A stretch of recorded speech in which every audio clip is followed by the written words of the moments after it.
My name is Claire. I was 21 years old when my life quietly ended and restarted on the same day. On my birthday, my stepmother accused me of stealing her money. That lie cost me my home. I did not cry. Not because I was strong, but because I was too ready. Had lived in that house for 11 years. Long enough to know how silence worked there. Long enough to understand that love was conditional and forgiveness was selective. My father remarried when I was 10. My mother had been gone for 2 years by then. Not dead, just absent. A woman who slowly disappeared from my life. Until she became a name I was no longer allowed to mention. My stepmother's name was Linda. She entered our lives quietly, smiling, polite, careful. At first she never raised her voice. She never insulted me directly. She simply erased me in small, precise ways. Fridge door with my notes removed, my name forgotten.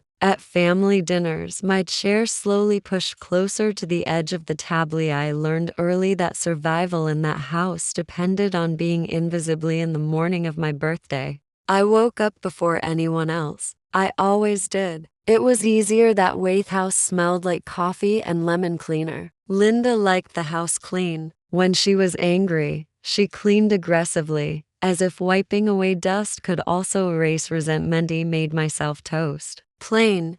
No butter. At exactly 8:17. She called my name. Claire. Her voice was calm. Too calm. I stepped into the living room. My father was sitting on the couch, hands folded, eyes fixed on the floor. That was the first signal. Linda stood by the coffee table, a brown envelope in her hand. You know what this is? She shook my head. She opened the envelope slowly, as if performing a ritual. $5,000. Goneshe looked at me, not angry, not sad. Certainly one person knew where this money was kept, she said, and that person is you. Room felt smaller. The walls closer. I said. I did not take it. My voice was steady, almost detached. Linda smiled. The kind of smile that does not reach the ice. Of course. You would say. Thatch turned to my father. You always said she was troubled. Always? Said she needed attention. My father did not look up. Realized then that this conversation had already happened. Just not with my asked to see proof. Bank statements, receipts, anything. Linda placed the empty envelope on the table. This is proof. He laughed. Once. Not because it was funny, but because I finally understood this was never about money. It was about timing. Me birthday, the end of my semester. The moment I talked about moving out, Linda's voice hardened. Pack your things. You are not staying here. Another night. Me father finally looked at Claire. Just do what she says. That was it. No questions. No hesitation. No defense. He went to my room. I packed one bag: clothes, my laptop, a photo of my mother I had hidden inside a book. At the door,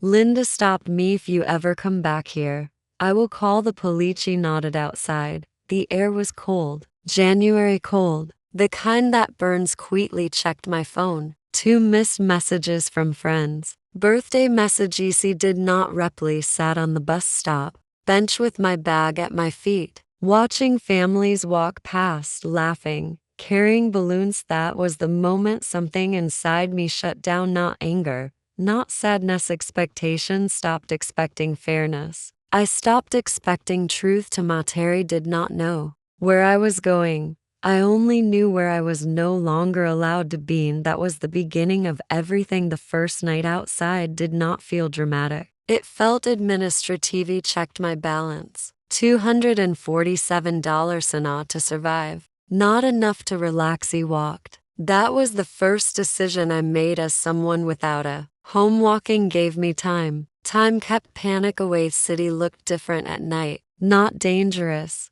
just indifferent. People passed me without noticing. I already knew how to be invisible. At a 24-hour diner, I ordered coffee. I sat there for 3 hours nursing the same cup. The waitress did not ask questions. She never sat for. In the morning I left. The streets were quieter. Honesty slept on a bus, rode it from one end of the city to the other. Head against the window, bag between my feet. No dreams, just darkness. In the following days, I learned rudeness public libraries during the day, bathrooms at grocery stores, charging my phone wherever I could. Did not tell anyone what happened. Not because I was ashamed, but because explaining required energy I could not waste every time my phone buzzed. I thought it might be my father. It never was. He passed the house once accidental in his car. Was in the driveway. My bedroom light was off. That room already belonged to someone else or no. And I stopped walking on that street after the worst part was not hunger or cold. It was the silence. No one asking where I was. No one accusing no one. Defending just absence. And the fifth day I met a woman named Ruth. She was sitting on the steps of a closed bookstore feeding pigeons with crumbs. Asked if I was new. He nodded. She told me where to find soup, which shelters were safe, which ones were not. Never asked why I was there. That was kindness. At night I wrote, not poetry, not feelings. Lists where to go, what to avoid, how to stay on. Not a CD. Stop celebrating days, birthdays. Weekends time was now divided into before dark and after darky. Took small jobs, cleaning, carrying boxes, helping people move cash. Only people are generous when they believe you will disappear. After an afternoon, I helped an old man load groceries into his car. He gave me $20 and a look that lingered in it. Pity recognition. I wondered if he had once been where I was that night. It rained hard. Unapologetic. Stood under an awning watching water collect around my shoes. He thought of Linda. Dry. Warmy. Did not feel on. Gary felt Claritish had not accused me. Because she believed I was guilty. She accused me. Because she knew no one would question her. That understanding settled quietly. Stopped waiting for the truth. To save my would save myself. On the seventh day, I slept in a shelter. It smelled like detergent and old. Airy lay on a thin mattress, staring at the ceiling. Gyre and me, breathing, coughing, murmurs. Lives paused, not in dead. He realized something then. Being homeless did not mean I was broken. It meant I was temporarily unclaimed and unclaimed. Things can still choose where they belong. The next morning, I left before sunrise, bag over my shoulder. He did not know it yet. But that was the day everything began to change. I stopped thinking of myself as someone who had lost something. Loss suggests there was an expectation of return. He had known. I woke up early every morning, not because I wanted to,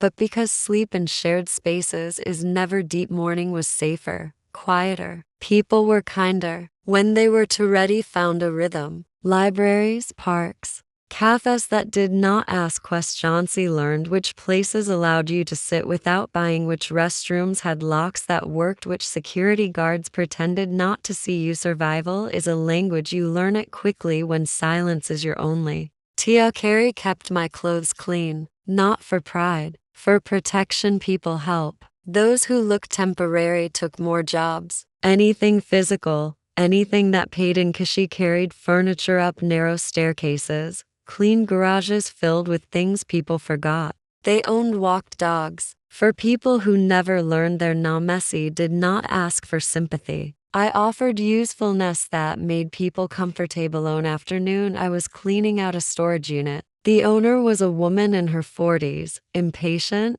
distracted full way through. She asked why I was so young and doing this kind of work. He told her I liked flexibility. She nodded, satisfied. The truth is, flexibility is what you call uncertainty when you want it to sound intentional. That night I counted my money, $412. He was no longer panicking. I was calculating. I started sleeping. Less in shelters, more in motion. Movement keeps you alert. Alert keeps you alive. Met people, not friends. Contacts. People who knew where food appeared, where opportunity hid, where danger waited. Quietly learned to say no quickly, without explanation. One evening I saw a man collapse near the subway entrance. People stepped around him. Some slowed. No one stopped. He stood there for a moment, watching it because I was heartless. But because intervention has consequence. I knelt beside him anyway. Was older, late 60s maybe, clean, well-dressed. Isari entered, looked at me as if trying to remember my name. I asked if he was okay. He said he did not know that was not confusion. That was absence. He helped him sit. Asked simple questions, same address, phone number, knew none of them. His wallet was still in his pocket, full, untouched, had no ID, no cards, just cash. A lot of it people notice. Money they do not notice. Confusion. He stayed in. Ambulance arrived. I gave them what little information I had. They asked if I was family, said no, but I did not leave at the hospital. They tried to move me aside. I stayed near the wall, silent. After a while, a nurse approached me. He keeps asking for youth. It surprised me. I sat beside his bed. He looked calmer. He thanked me as if gratitude was muscle memory. Did not know then that this moment would matter, only that leaving felt wrong. The doctor said it might be temporary or permanent. Memory is not loyal. It leaves without warning. They asked who would take responsibility. Hesitated, then said I will not because I had anything to give,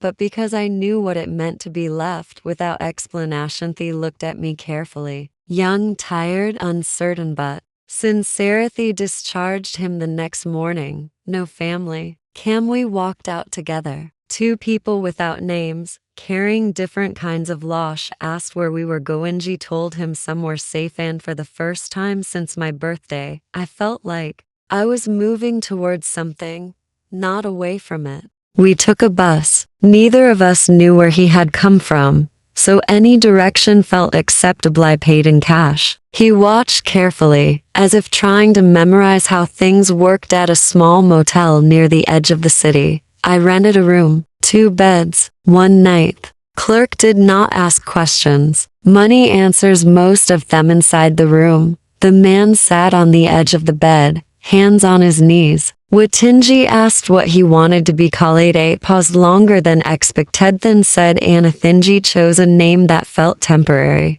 Henry nodded, accepted it without resistance. That was the first sign of how little he was holding on. Henry was polite, careful. He thanked me too often. When I asked if he was hungry, he said he did not know. Hunger was something his body remembered, even if his mind did not. Wait, Queetli studied the room, the light, the window, like someone seeing objects for the first time at night. He asked a single question. Why are you helping me? Answered honestly, how someone helped me once without asking. Wife, it was not entirely true, but it was close. And again the morning he woke before me, fully dressed, standing by the door, said he did not want to be a burden. He told him he was not. That was a lie, but not a resentful one. Burden implies weight without purpose. Henry was neither. Over the next weeks we stayed together, moved carefully. Queetli took jobs. He waited, watched, learned. He absorbed information quickly. Routes, prices, patterns. Mary had abandoned him, but intelligence had not. Sometimes he would stare at his hands, flex his fingers as if searching for muscle memory. One day he tied a complex knot without thinking, then froze. He looked at me confused. He pretended not to notice. He did not talk about his past, not because he refused, but because there was nothing there to talk about. Absence shaped him. He listened more, observed longer, chose words precise. Alike people respected him without knowing why. At a construction site where I worked briefly, the foreman assumed Henry was in charge. Henry did not correct him that night. He asked me if I thought he had been important. He said, importance is relative. He smiled as if that answer meant something to him, and he stopped being a crisis. We pooled what we earned, spent carefully. Noticed Henry never touched the large amount of cash he carried, as if instinct warned him it mattered. I suggested opening a bank account. He declined it, yet that phrase stayed with me. Night he sometimes woke suddenly, heart racing, breathing shallow. He never remembered dreams, only fear. He did not ask questions. He understood. Fragments are safer than truths. When you are not ready. Months passed. Winter softened. The city war. Medway became something like a unit, not family, not stranger servers moving in parallel. On afternoon we passed a large building downtown, glass, steel guards. At the entrance, Henry stopped walking. He stared at it, Face unreadably, his hand trembled slightly, asked if he was okay. He said, I think that place knows my. Looked at the building. No sign, no name. I recognize Edie felt something shift. People do not react like that to places that mean nothing. That night, Henry slept poorly, restless, uneasy in the morning. He said he wanted to go back, not inside, just closer. Stood across the street watching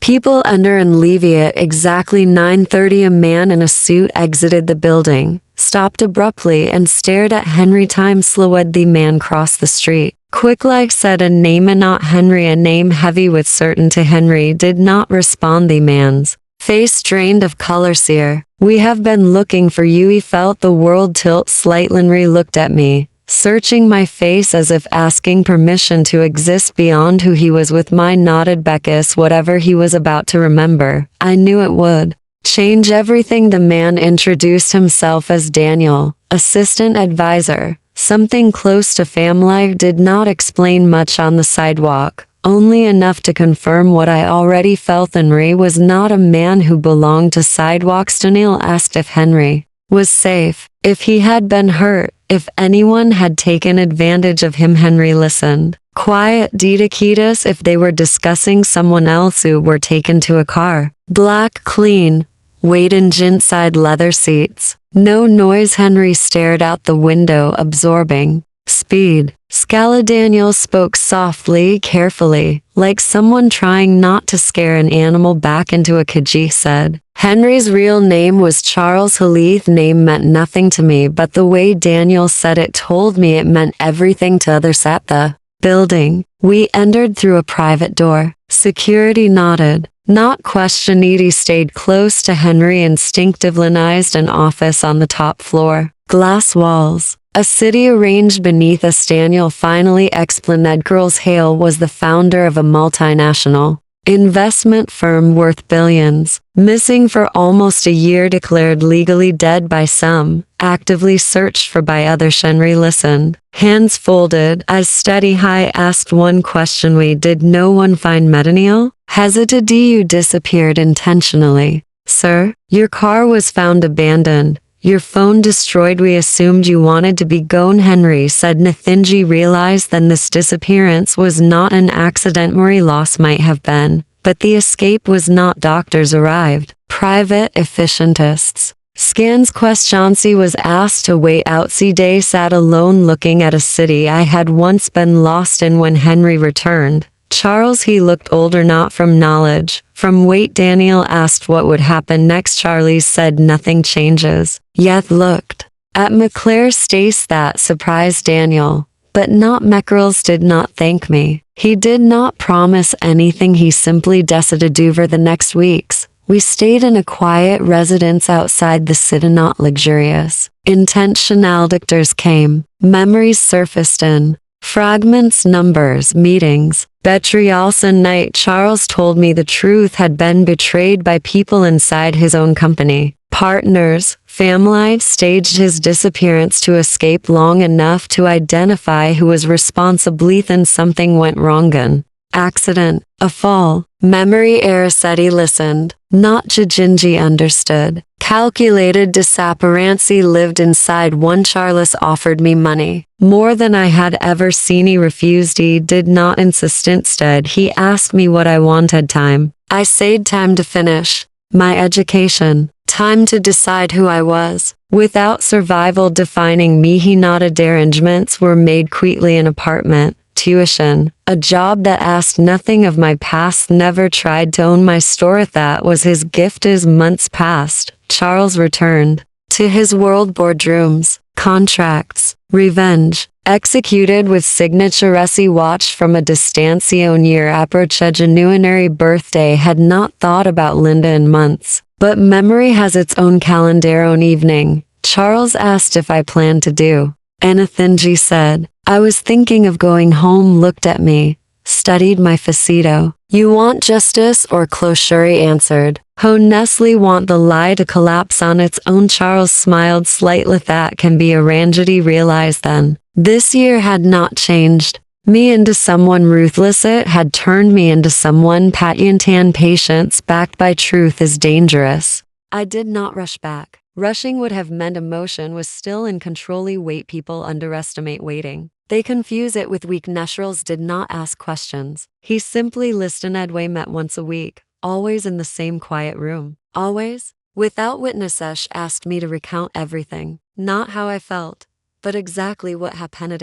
Times. Words used lined as accusations. My father's silence, the envelope, the amount of money. Truth survives best when it is detailed. Curls assigned. A private investigator, discreet and visible, not to target Linda, but to reconstruct the truth. Bank withdrawals, cameras, patterns within 2 weeks. The story revealed itself. The money had not been stolen. It had been moved, withdrawn, transferred by Lindash. Needed a scapegoat. And I was convenient. Trolls never look surprised. People who accuse loudly usually do so to silence their own guilty. Asked what my father knew. The investigator hesitated enough if the answer hurt more than denial. Carls asked Agando. You want him exposed too? He thought carefully. Want him to hear the truth, not be destroyed by it. Trolls respected. Their plan was simple, which made it effective. No confrontation, no shouting, just timing. And witness Linda was active in the community. Charity boards, church events, valued reputation more than comfort. Me birthday was approaching. Agan Linda had planned a New Year's fundraiser at the house. A symbol or Resetrals smiled when he heard that poetis invitation were sent. Local figures, sponsors including Charles Holunder. His real Namath acceptance arrived within horse. Linda was thrilled. She had no idea. The days leading up to the event, I practiced calm, not speeches, not argument. Silicence had once been used against me. Now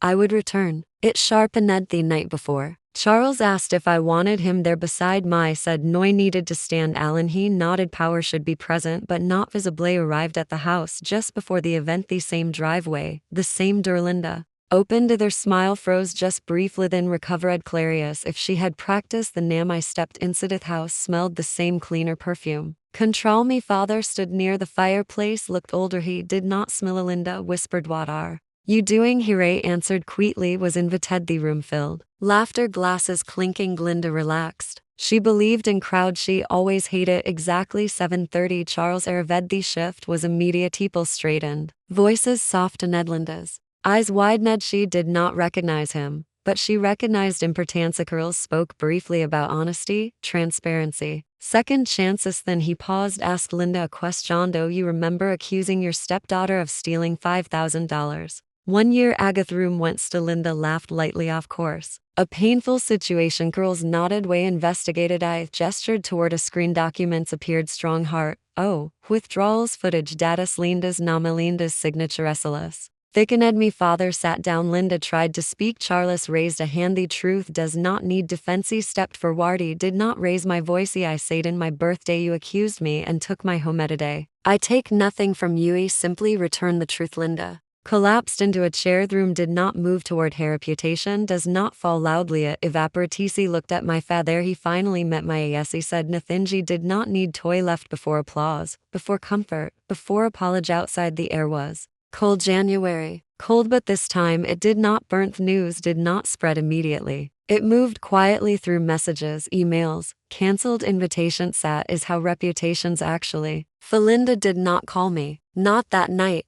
Not the next day. Me father. Didi let it ring 3 times. For then I answered. His voice was smaller than I remember. Had said my name as if testing whether he still had the right. He did not correct him. We met at a cafe. Neutral. Publish. Arrived early. Sat facing the door. That was. Nuv did not apologize immediately. People rarely do when guilt has had time to grow roots. Instead, he explained fear, exhaustion, wanting peace. He listened, not interrupting when he finished. I said you chose silence. That was also a decision. He nodded. That acknowledgement mattered more than an apology. Linda left the house 2 weeks later. Not dramatically, just quietly. No one defended her publicly. Boards removed her name. Donors withdrew. She blamed everyone except herself. That part was predictably. Returned to my apartment, to classes, to rowdiness. Nothing changed. And everything. Hadi was no longer carrying a story that needed proving. Girls called. Ansi asked how I felt. He told him the truth later, but not relieved. Relief implies something, and dead this had